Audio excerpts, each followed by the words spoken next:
Estamos de volta para o segundo bloco do Ciência e Pesquisa de hoje, conversando com muita honra com o professor Dr. Marcelo Tomás de Oliveira, coordenador do curso de odonto da nossa universidade, e com o acadêmico do 8º semestre de odontologia, quase um cirurgião dentista, Roger Nichelli, que participou do programa Ciências Sem Fronteira do Governo Federal através da nossa universidade. Você poderá rever a conversa nossa no blog, que o endereço aparece aí na sua tela, e enviar perguntas ao professor Marcelo e ao acadêmico Roger no e-mail ciência.pesquisa@unesco.br. Professor Marcelo, falava no bloco passado de um jornal de circulação, não sei se nacional ou internacional. Nacional. Eu vou te pedir licença para falar no Com certeza, jornal. professor. O jornal é 0 Hora, é a edição de domingo passado, não certo. Esse último agora, é um domingo retrasado. É uma reportagem de 2 páginas a respeito da visão de 3 intercambistas que estavam vivendo em Porto Alegre há um semestre. Certo. Um chinês, certo. Um americano e um alemão. Puxa vida.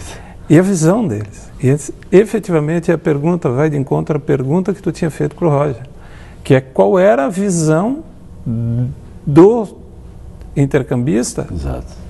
do país, do local que ele estava fazendo intercâmbio. Então, as 3 visões, um tanto quanto uma diferente da outra, certo. Uma um pouco mais favorável que a outra nem tanto, mas as 3 batiam claramente na nossa metodologia de ensino. O chinês, lembro-me bem, isso está disponível, claro, qualquer um que quiser buscar, é público. O chinês dizia que ele se surpreendia com a quantidade de tempo despendido durante o dia para os estudos. E aula em sala, que na China as aulas começavam em torno de 8h30 da manhã, tinha um intervalo para o almoço, eles voltavam para a sala de aula e à noite eles se reuniam até as 11 horas da noite na biblioteca para complementar os estudos dele. Olha que coisa fantástica. O alemão, me lembro bem, me recordo bem que me marcou, que ele estava fascinado, e aí eu revezo o outro lado da moeda, como os alunos tinham a possibilidade de interromper o professor durante a explanação do professor para questioná-lo a respeito de determinado assunto. Certo, olha só. E o alemão colocava as razões para tal. O americano estava um tanto deslumbrado e estava mais com a visão de quem estava mais ainda formando opinião ainda. Exatamente. Mas me chamou muita atenção essa reportagem, eu parei para ler e reli porque eu achei fantástico. Porque a gente tem uma dificuldade muito grande de se enxergar, né? Exatamente. E digo a gente, Brasil, a gente, país, então a visão deles, eu achei uma reportagem muito é espetacular, porque a visão de alguém de fora, falando, conversando de forma isenta, né, sobre a nossa situação. Como é que tu vês, Roger, todas essas possibilidades, a tua de ir à Austrália, o povo australiano, como é que é a educação do povo, se realmente as coisas lá funcionam como aqui, ou se existe alguma diferença em especial que tu queria citar? Na teoria, o aluno tem que ser mais comprometido, pelo menos é o que a universidade espera do aluno. Tanto é que eu fiz 6 meses de inglês, que ele te deixa apto para a universidade. E o que eles ensinavam muito em inglês não era nem tanto gramática, nem tanto o inglês propriamente dito. Eles te ensinavam a estudar, eles queriam te dizer que você tem que ter um horário, você tem que se organizar, você tem que ler, porque você vai ter muito material para ler durante a semana. Eles queriam te ensinar ao ritmo da faculdade. Olha que interessante isso, né? Professor Marcelo, quando eu ouço o Roger falando disso, claro que os nossos acadêmicos também são comprometidos com a universidade, né? Coordenas um curso que é exemplo disso, desse comprometimento, mas é importante sempre enfatizar a necessidade de planejamento, a necessidade de você se organizar para fazer uma bela construção de conhecimento, né, professor? Como é que tu vês essa fala do Roger, professor? Quanto ao comprometimento, Gilson, especificamente do nosso aluno de odontologia, olha, a visão que eu tenho é extremamente positiva. Ele é um exemplo de comprometimento. Claro, com certeza. E como ele, a gente tem diversos exemplos de comprometimento.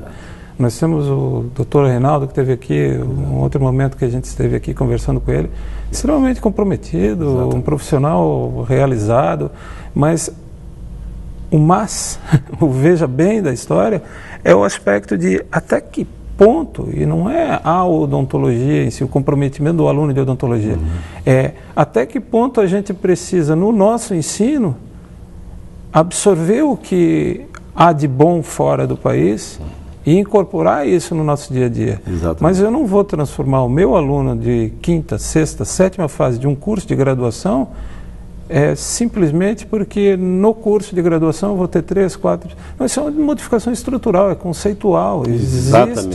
Existe a necessidade lá do aluno, lá na mais tenra idade, já vir com essa concepção. Claro, interessante a tua fala, porque a gente se preocupa muito, sabe, Roger, com a história do aluno passando na universidade, mas na verdade ele tem uma história, né? Ele tem um início, por exemplo, de ensino que já vem com essas mazelas, com essas questões que não o levam fundamentalmente a ser um investigador desde o início, né, professor? Isso é uma coisa que a gente precisa pensar e rever, né? É a história da prova, né?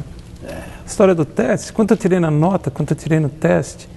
Por vezes a gente, como pai, a gente faz isso. Por vezes eu procuro, olha, tenho 2 filhos, Roger, uma da tua idade e um pouco mais novo. Se eu quero saber se vocês estudaram, eu vi vocês estudando, tudo bem, a nota é consequência, você vai fazer uma prova. Porque até que ponto que aquela prova pontual vai medir, vai dar um parâmetro, uma régua, entende? Então é uma coisa muito complexa. Exatamente isso. Eu vejo pela mudança de valores, mudança cultural, exatamente o que o Roger falou. A cultura é diferente.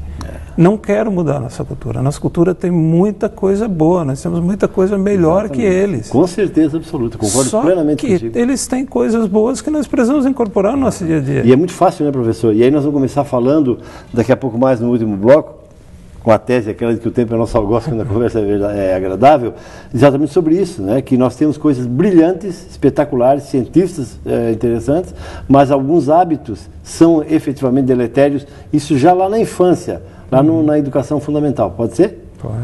Ok, Roger? Estamos conversando com muita honra com um acadêmico do 7º semestre de odontologia, Roger Micheli, e com o professor Dr. Marcelo Tomás de Oliveira, coordenador do curso de odontologia da nossa universidade. Você pode rever a conversa nossa no blog, o endereço aparece aí na sua tela, enviar perguntas ao Dr. Marcelo e ao acadêmico Roger no e-mail ciência.pesquisa@unisul.br. 3 minutos e voltamos em seguida para o bloco final do Ciência e Pesquisa de hoje. É contigo então, Maurício.